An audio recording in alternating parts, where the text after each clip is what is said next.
Magandang umaga sa ating lahat mga kapapsi. Ako'y kararating lang galing sa trabaho mga kapapsi. Panggabi ako mga kapapsi. Napadaan ako sa palengke. Bumili na lang ako ng manok mga kapapsi. Sabi ko sarap humigop ng sabaw eh.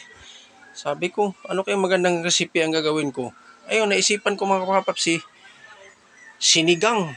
Chicken sinigang mga kapapsi. Ang sarap pala to. Yan o mga kapapsi o. Lahat ng recados nilagay ko na dyan mga kapapsi. Depende na sa inyo kung anong gagawin nyo sa manok ha. Yung sa akin, ginisa ko kasi siya muna. Tapos lahat ng recados, ginisa ko rin. Hindi ko na pinapakita sa inyo. Paisa-isa kasi alam mo naman niyo parang sinigang talagang napaka-basic lang yan. Talagang ang importante kasi kung paano natin sila papasarapin. Yan mga kapapsi. Naglagay po ako ng kangkong. Pasensya na yung kangkong ko. Nadudurog na dahil hinugasan ko ng hinugasan talaga ng husto. Inisa-isa ko yan. Yan mga kapapsi. Ready to serve na yan mga kapapsi. Ready to eat na yan. Konting kulo na lang yan mga kapapsi. Yan o.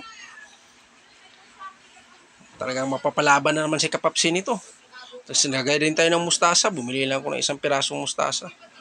Yan ngayon, kakain tayo mga kapapsi. Sabayan niya ako. Kung sino pang hindi kumain dyan, kain tayo ng almusal mga kapapsi. Umuusok-usok pa yung ulam natin. Oh, tumatalon pa. Yan, kangkong. Yung kangkong hindi ko masyado niluto mga kapapsi. Hapok lang. Dahil napakasarap yung mga ganyang gulay. Basta hapok. Sabaw natin mga kapsi para masusubukan natin kung tama ba yung sinasabi ko kanina. Talagang kaya napasabi ko kaninang masarap dahil ang bango. Ginisa ko kasi siya. Sabi ko masarap talaga to. Ano, pakpak. Tapos may sausawan pa tayo. Tuyo kalamansi, sabay sili. Talagang mapaparami ka ng kain ito. Sus, talagang malinamnam talaga mga kapapsi. Subukan nyo itong luto mga kapapsi. Napakasimple lang, madaling gawin lang. Chicken sinigang. Napakasarap. Bango pa lang, yung pagigisa mo pa lang, maramdaman mo na nga, malasang-malasa yung recipe mo kahit hindi ka pa tapos magluto. Usok-usok pa yan mga kapapsi ha. Lalo na siro kung medyo malamig-lamig na yan. Ay, talagang, iwan ko lang, mapaparami talaga tayo ng husto ng kain ito. No? Mustasa. Mustasa, radish pala. Radish ba yung tawag niyan? Yung parang kulay puti. Parang kamuting na kulay puti.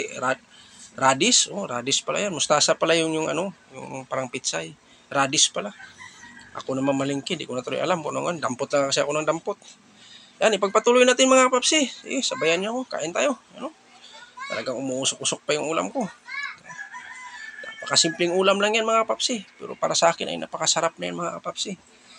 Yan, ako po'y makisuyo sa inyo mga kapapsi. Sa walang sawang suporta nyo sa akin. At pasensya na po kayo sa hindi ko nasuportahan. Talagang gugustuhin ko naman. Talagang kapos ako sa oras. Number 1, bawal na bawal ang cellphone sa aking trabaho mga kapapsi. Kung sino pang hindi nakakaalam sa akin, ako po'y isang security guard. Bawal na bawal po mga kapapsi. Due process ka, pag mahuli ka, sunod, tanggal na. Kawawa naman tayo, may pamilya tayo. Hanggang dito na lang ako. Bye-bye.